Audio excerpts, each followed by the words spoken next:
mic mute interval. So yeah, there's your intervals basically.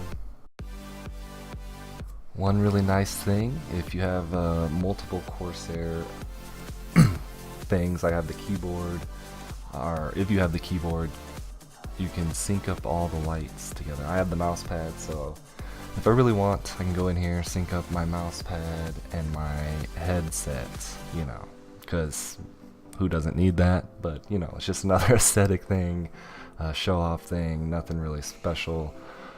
So if you had all three, I don't have the keyboard, I have a different keyboard, but if you had keyboard, mouse pad, you can light it up, you can set up all your different lights through everything to sync up, so it's kind of cool if you really wanted to show off. But yeah, that's basically the application, everything it has. Don't forget, if you're not sure if your surround sound's on, right there on the right there, you can click it on and off. Alright guys, so here's a mic test. This is what it sounds with the mic on.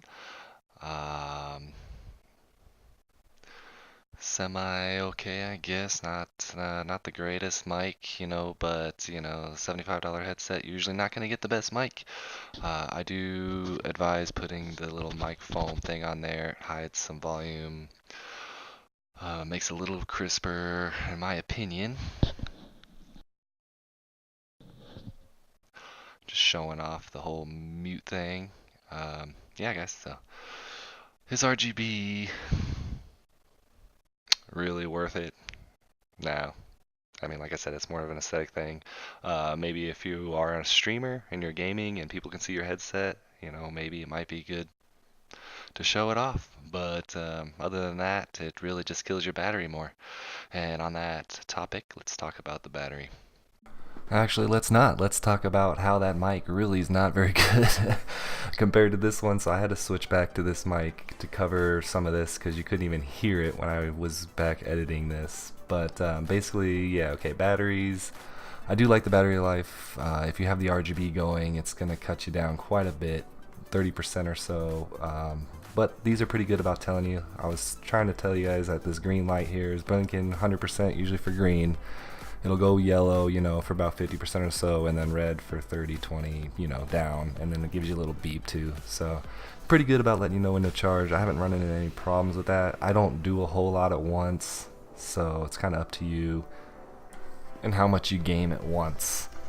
But yeah, that was basically, I was concluding this mic test and going into the other snowball. Okay, back on the blue pole ball. So they do sit on your neck like this. I do like that, it's more of a comfort thing. Back to the charging thing real quick. There is an option in the Corsair app where you can shut off your RGB when you're playing. So if you don't want to kill the battery as much, because with the RGB going full juice, you're looking at about a 30% decrease in charge time. So it just kind of depends on how often you're gaming and using these things. Me, I don't use it a whole lot, so it doesn't really bother me if it's on or not. But if you're gaming for 6 hours straight, you might want to turn it off because you're just going to have to turn around and charge it again. And if you have to charge these with the USB cable, you have to have the USB. You have to have this plugged in for these to work. You can't use the plug, the cable, which I don't have right here, but you can't use the cable, plug it in here, plug it to your PC, and run it like a hardwired headset. It won't work. You gotta use the USB, which is pretty shitty.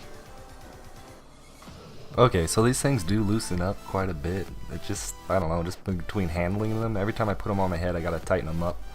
Quick shake test, you know, if you shake really hard, anything's gonna fall off, I think. They are, like I said, a little slippery, and every time I put them on, I gotta tighten them up again. But I haven't had any problems with them just falling off gaming. I mean, if I really try hard, I can get them, of course. But other than that, don't have any complaints. Pretty comfortable.